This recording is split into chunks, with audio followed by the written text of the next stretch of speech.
ਸਤਿ ਸ਼੍ਰੀ ਅਕਾਲ, ਸਵਾਗਤ ਹੈ ਜੀ ਸਾਰਿਆਂ ਦਾ। ਸੋ ਮਲਟੀਪਲ ਰਿਫਿਊਜ਼ਲ ਵਾਲੇ ਸਟੂਡੈਂਟਸ ਨੂੰ ਜ਼ਰੂਰ ਕਹੂੰਗਾ ਕਿ ਅੱਜ ਦਾ ਸ਼ੋਅ ਦੇਖੋ, ਤੇ ਮੈਂ ਉਹਨਾਂ ਨੂੰ ਇਹ ਵੀ ਕਹੂੰਗਾ ਕਿ ਡੀਮੋਰਲਾਈਜ਼ ਨਾ ਹੋ ਜੇ ਖਾਸ ਕਰਕੇ ਤੁਸੀਂ ਕੈਨੇਡਾ ਫਾਈਲ ਲਗਾਉਣੀ ਹੈ, ਕਿਉਂਕਿ ਕੈਨੇਡਾ ਦੀ ਬਿਊਟੀ ਹੈ ਕਿ ਕੈਨੇਡਾ ਦੇ ਦਰਵਾਜ਼ੇ ਖੁੱਲ੍ਹੇ ਰਹਿੰਦੇ ਨੇ। ਸੋ ਮਲਟੀਪਲ ਰਿਫਿਊਜ਼ਲ ਵਾਲਿਆਂ ਨੂੰ ਵੀਜ਼ੇ ਆਏ ਨੇ, ਕਿਸ ਤਰੀਕੇ ਦੇ ਪ੍ਰੋਫਾਈਲਸ ਨੂੰ ਵੀਜ਼ੇ ਆਏ ਨੇ, ਕਿੰਨੇ ਰਿਫਿਊਜ਼ਲਸ ਤੋਂ ਬਾਅਦ ਵੀਜ਼ੇ ਆਏ ਨੇ, ਸਾਰੀ ਇਨਫੋਰਮੇਸ਼ਨ ਅੱਜ ਤੁਹਾਡੇ ਨਾਲ ਸ਼ੇਅਰ ਕਰਾਂਗੇ। ਅੱਜ ਦੇ ਸਾਡੇ ਗੈਸਟ ਨੇ ਲੈਂਡਮਾਰਕ ਇਮੀਗ੍ਰੇਸ਼ਨ ਦੇ ਸੀਨੀਅਰ ਕੰਸਲਟੈਂਟ ਅਨੀਤਾ ਜੀ, ਤੇ ਜਿਹੜੀ ਅਨੀਤਾ ਜੀ ਗੱਲ ਕਰਨਗੇ ਉਹ ਆਪਣੇ ਪਰਸਨਲ ਐਕਸਪੀਰੀਅੰਸ ਤੋਂ ਹੀ ਕਰਨਗੇ, ਜਿਹੜੇ ਵੀਜ਼ੇ ਇਹਨਾਂ ਨੇ ਖੁਦ ਹਾਸਲ ਕੀਤੇ ਨੇ ਜਨਵਰੀ ਮਹੀਨੇ ਦੇ ਵਿੱਚ। ਸਵਾਗਤ ਹੈ ਜੀ। Thank you so much sir. So refused ਹੋਣ ਤੋਂ ਬਾਅਦ ਸਾਈਕੋਲੋਜੀ ਕੀ ਹੁੰਦੀ ਹੈ ਸਟੂਡੈਂਟਸ ਦੀ ਜਦੋਂ ਤੁਹਾਡੇ ਕੋਲ ਆਉਂਦੇ ਨੇ, ਕਿੱਦਾਂ ਦਾ ਉਹਨਾਂ ਦਾ ਟੈਂਪਰਾਮੈਂਟ ਹੁੰਦਾ ਹੈ, ਕਿੱਦਾਂ ਦੀ ਸੋਚ ਹੁੰਦੀ है, ਤੇ रिजल्ट किद्दां दे आए ने जी। सो जैसे ही कोई स्टूडेंट एंटर करता है हमारे ऑफिस में जिसका ऑलरेडी रिफ्यूज है, उसका ना कहीं ये चीज़ होता है कि पता नहीं मुझे जो एजेंट है वो कोई ऐसा यूनिवर्सिटी ना मुझे दे दे कि उसमें आगे वीज़ा ना निकल पाए, या फिर मेरी प्रोफाइल में कोई एक्सपेरिमेंट ना कर ले, या फिर वो वाला कॉलेज ना पिच कर ले कि जिसमें उसको कमीशन आ रही हो। ये स्टूडेंट का क्लियरली माइंडसेट होता है। दूसरा उनका ये होता है कि अच्छा उस कॉलेज में मैंने अप्लाई किया था, मेरा रिफ्यूज़ल आ गया, पक्का एजेंट ने एसओपी में कोई गलती करी है। एक एसओपी, यस मैं मानती हूँ कि एसओपी भी एक रीज़न हो सकता है आपके रिफ्यूज़ल आने का, लेकिन साथ में रीज़न आपका ये भी हो सकता है कि how you are presenting your file.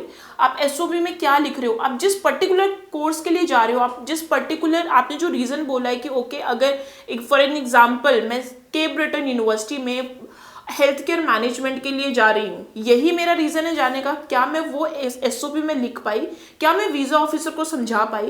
और जब उसका रिफ्यूज़ल आता है तो उसमें ना एक चीज़ लिखी होती है, एक लाइन लिखी होती है जो कि बड़ी जेनेरिक है, 216 के अंडर आती है कि I am not satisfied with your visit, कि मैं आपकी विजिट से बिल्कुल भी सेटिस्फाइड नहीं हूँ कि आप क्यों आना चाहते हो कनाडा में।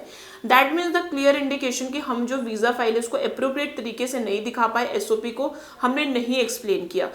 तो ये उनका कुछ एक माइंडसेट होता है। स्टूडेंट्स को जिनके रिफ्यूज़ल आए हैं, बहुत सारे स्टूडेंट्स ऐसे भी हैं, परसेंटेज भी बहुत बढ़िया है, कोर्स भी बहुत बढ़िया है, यूनिवर्सिटी है, पब्लिक यूनिवर्सिटी है, लेकिन उसके बावजूद भी रिफ्यूज़ल आ गई है। सो वीज़ा में आपकी वीज़ा आने के कुछ इंपॉर्टेंट रोल होते हैं। फर्स्ट ऑफ ऑल आपका कोर्स अगर आपका रेलेवेंट हो। दूसरा आता है आपका प्रोग्रेशन यानी कि अगर आपने ग्रेजुएशन किया है तो आप हमेशा पोस्ट ग्रेजुएशन की तरफ ही देखोगे, आप कभी भी अंडर ग्रेजुएट डिप्लोमा के लिए नहीं देखोगे। This is the progression.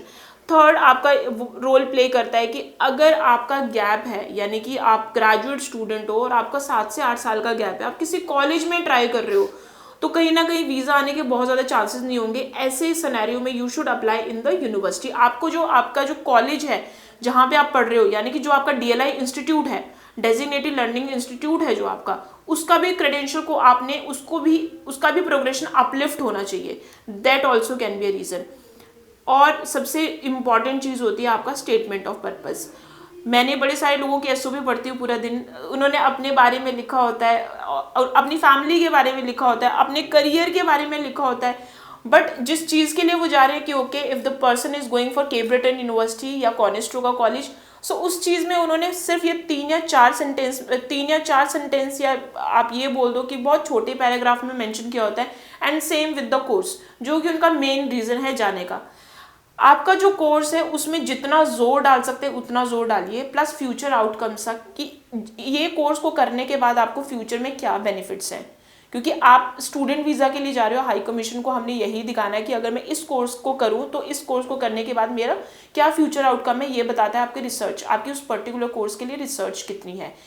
And the most important आपकी आती है फंडिंग, कि आप कितना फंड दिखा रहे हैं। अब हम स्टूडेंट से बात करते हो, कहते हैं नहीं हमारे पास ऐसा फंडिंग नहीं है, हमारे पास सेविंग्स नहीं है, हमारे पास वही होगा 2 से 4 लाख। लेकिन वो कंसल्टेंट पे डिपेंड करता है। वो बातें कर करके पूछ के इतनी सारी चीज़ें सामने निकल जाती है कि स्टूडेंट जो स्टूडेंट बोल रहा है मेरे पास 2 या 3 लाख की फंडिंग है, वो कई बार उनके पास 70 to 80 लाख की फंडिंग भी निकल जाती है। कैसे? या तो उनके फादर साहब जो हैं या मदर जो हैं वो किसी गवर्नमेंट एम्प्लॉय हैं, पीपीएफ में पैसा पड़ा हुआ है, या फिर सीए वैल्यूएशन रिपोर्ट है, उनके पास मूवेबल एंड इमूवेबल एसेट है, कोई एफडी है, कोई ये डिपेंड करता है कंसल्टेंट एंड उसके एक्सपीरियंस पे।